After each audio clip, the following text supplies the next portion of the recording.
जे बोतल उठ जाए, दो घुट अंदर जाई तो गर्मी छूट जाई। सूटर साली फेंकाई जे बोतल उठ जाई, दो घुट अंदर जाई तो गर्मी छूट जाई। हड्डी पसली से भरल पतसली नइखे करे के जतन, तो खोल के पाएट के बटन रात भर खाइल जाई मटन। खोल के पाएट के बटन रात भर खाइल जाई मटन।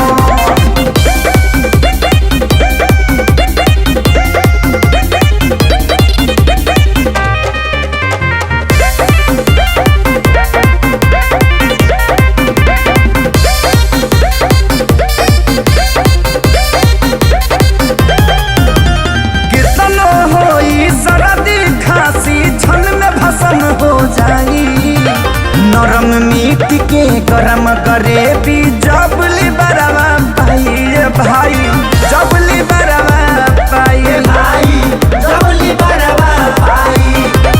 कितनो होई सर्दी खांसी छन में भसन हो जाई, नरम मीट के गरम करे भी जबली बरवा पाई भाई, जबली बरवा पाई।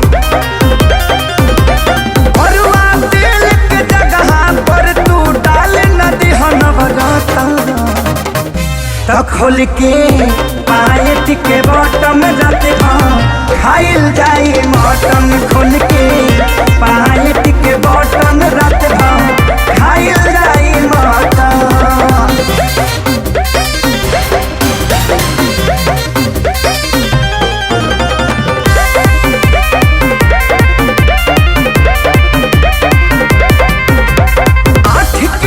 के बकरा बाते मोटन पाया फजा, 4 किलो तो खींच ली है श्याम देहाती आजाद।